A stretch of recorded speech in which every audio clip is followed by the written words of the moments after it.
Welcome to an extraordinary journey back to one of the most ingenious and pivotal moments in World War II history.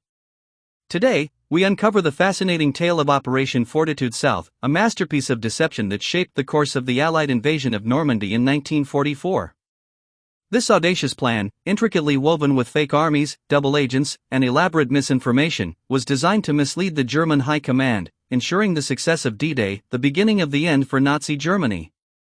Through meticulous planning and unparalleled creativity, the Allies turned psychological warfare into an art form, convincing the Germans that the main invasion would take place at Pas de Calais, rather than Normandy.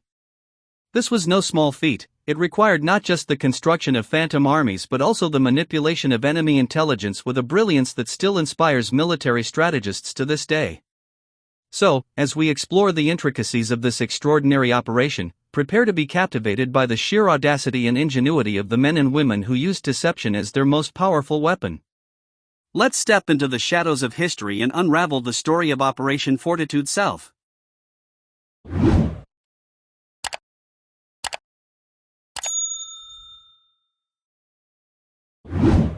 Operation Fortitude South was a pivotal deception strategy employed by the Allied forces during World War II as part of the broader Operation Bodyguard. Its purpose was to mislead the German High Command, OKW, about the location of the D-Day invasion, diverting their attention from Normandy to the Pas de Calais.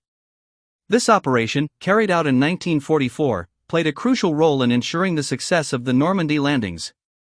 By using an elaborate web of disinformation, fake military units, double agents, and phantom radio traffic, the Allies managed to create the illusion of an entirely fictitious army group poised to invade the Calais region. This deception significantly diluted German defenses and demonstrated the strategic importance of psychological warfare in modern military history. The planning of Fortitude South was meticulous and required unprecedented coordination among various branches of the Allied forces. At its core, the operation was designed to exploit Germany's anticipation of an attack on Pas de Calais, given its proximity to Britain and its logistical advantages for an invading force. To bolster this illusion, the Allies employed numerous innovative tactics, from creating dummy tanks and landing craft to enlisting double agents who fed false intelligence to the Germans. These efforts exemplified the ingenuity and resourcefulness of the Allied forces in leveraging misinformation as a weapon of war. At the heart of Operation Fortitude South was the creation of the First U.S. Army Group, FUSAG, a completely fictitious military formation. This phantom army was ostensibly under the command of General George S. Patton, a leader whom the Germans held in high regard. Patton's involvement added credibility to the deception, as he was widely regarded as one of the most capable Allied commanders. The Germans naturally assumed that Patton would lead the main invasion force, further reinforcing the illusion that Calais was the primary target.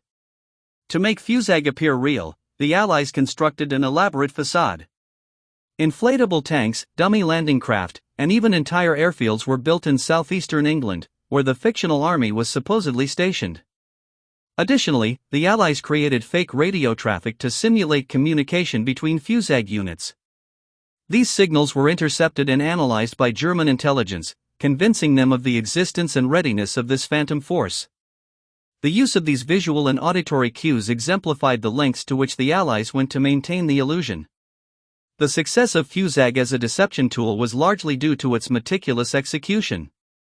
Beyond physical props and radio chatter, the Allies employed a network of double agents, such as Juan Pujol Garcia, codenamed Garbo, who fed carefully crafted disinformation to German handlers. These agents played a critical role in reinforcing the narrative that FUSAG was a real and imminent threat.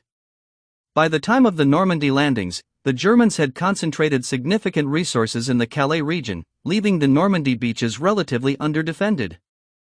The success of Operation Fortitude South relied heavily on the work of double agents who masterfully manipulated German intelligence. The British intelligence service, MI5, orchestrated an extensive network of agents who fed the Germans a steady stream of false information.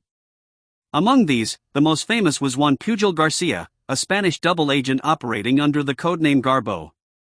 Pujol convinced the Germans that he was a loyal Nazi supporter while simultaneously working for the British. His reports, filled with fabricated details, played a crucial role in diverting German attention to Pas de Calais. Pujol was not alone in this effort. Other double agents, such as Dusko Popov, Tricycle, and Roman Czerniawski, Brutus, contributed to the effort by corroborating the narrative of a massive buildup in southeastern England. These agents provided specific details about troop movements, supply shipments, and strategic plans, all of which pointed to Calais as the primary invasion site. The Germans, eager for actionable intelligence, readily accepted these reports as credible. In addition to human intelligence, the Allies employed deceptive measures such as Operation Quicksilver, a sub-operation of Fortitude South. Quicksilver involved the generation of fake radio traffic and the use of physical props like dummy landing craft to bolster the illusion of an impending invasion at Calais. By combining these elements with the work of double agents, the Allies succeeded in creating a complex web of misinformation that misled the German High Command for months. The German response to Operation Fortitude South demonstrated the effectiveness of the Allied deception. Believing that the main invasion would occur at Pas de Calais, the Germans fortified the region with additional troops, artillery, and defenses.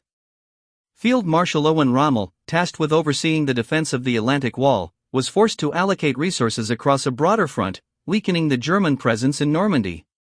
Even after the D-Day landings began on June 6, 1944, the Germans hesitated to redeploy their forces, convinced that the Normandy assault was merely a diversion. This hesitation proved to be a decisive factor in the success of the Normandy invasion. By the time the Germans realized that Normandy was the primary target, the Allies had already established a significant foothold. The delay in German reinforcements allowed the Allies to consolidate their position, eventually leading to the liberation of France and the ultimate defeat of Nazi Germany. Operation Fortitude South exemplified the power of deception in warfare.